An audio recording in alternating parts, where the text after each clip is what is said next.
Okay, Dr. Mindy here, and I wanted to do a follow-up video to the one I did last week on coconut oil. For whatever reason, the coconut oil comment by the American Heart Association has so many of you asking questions. My Facebook has been blowing up this weekend with questions about it. The video I did on Friday has over 15,000 views at this particular moment. So what that tells me is that you guys want to know more about cholesterol and eating and how do we go about keeping your cholesterol level down. So I am not the type of person that just wants to tell you, hey, go eat coconut oil or don't eat coconut oil. I want to teach you how to think for yourself, because we live in a time right now where you can drive your health in whatever direction you choose if you have the right information. So let's talk about your cholesterol test that you get from your medical doctor. How do you go about reading that? And I'm going to keep it very, very simple. There are three things that make up your total cholesterol. There are LDLs, which everybody's freaking out about and is nervous about. There are triglycerides, which is also considered a bad cholesterol, and we don't want to see, of course we don't want to see LDLs high, and we don't want to see triglycerides high. But there are also, remember the happy cholesterol, HDLs? Well, those suckers are really, really important, and we want to see your HDLs really high. But when we go and we look at total cholesterol, when your doctor is analyzing total cholesterol, they are taking all three of these into consideration. I got this off the Mayo Clinic's website. So if you want to go and look, you can see this is how they determine total cholesterol. They take your HDLs and your LDLs and 20% of your triglycerides, and you get a total cholesterol reading. So when they see your cholesterol going up, there tends to be this tendency to freak out. What I want you to do is look a little deeper, because if your number is going up because your HDLs are going up, that is a good thing. So you can't completely look at total cholesterol. You need to break it down and look at the ratio. Now, I want you to look, this is what, if I could go into your arteries and show you what your arteries look like, this is where blood is flowing through your arteries, and when your arteries get swollen, when they get inflamed, then they start to block the flow of blood. And yes, that is a bad thing. So these LDLs are plaque on the side of the arteries. This is what's causing some of the blockage. Well, what forms LDLs is not all saturated fat. There, again, let's go to the Mayo Clinic, and the Mayo Clinic is showing on their website that what causes this swelling in the arteries is something called metabolic disease.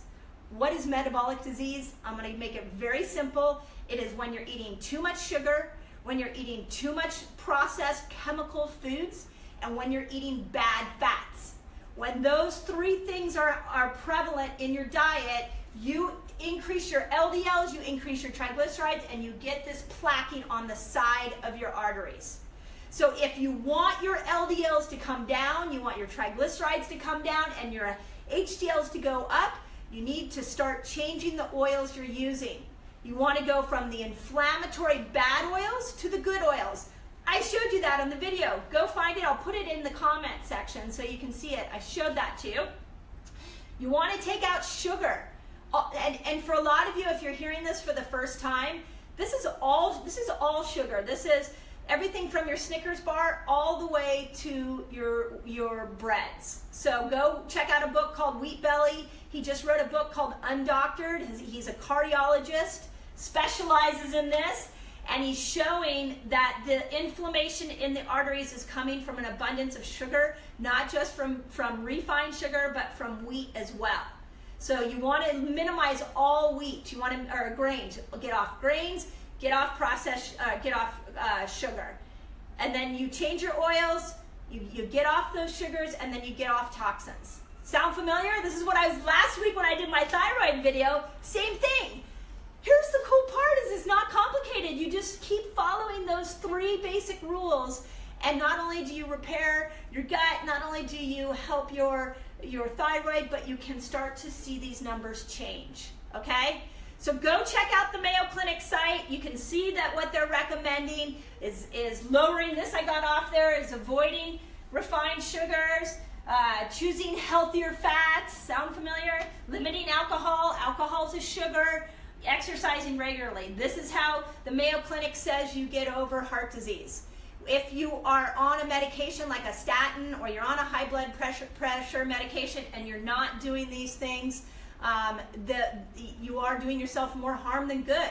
There's a reason these numbers go up, and the reason has to do with your lifestyle. So I hope that's helpful. I wrote a whole blog for my patients this morning. I've been getting emails all morning from my patients saying thank you. This is helping. It's very clear. I show you how heart disease forms. So if you want that blog post, just put in the comment section blog post. I'll make sure you get that. We have other tests that we do. So if you haven't done a Medioxy urine test, just put in the bottom urine test, and we'll send you some information on that. What that test does is it shows me how much inflammation is in your cells.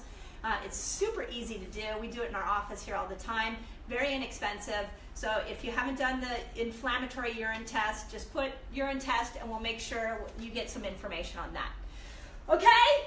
Simple. It's simple. You can control your health. You are crazy powerful. You don't need a drug to heal you. You just need to know how to apply these nutritional strategies so that these numbers start to change.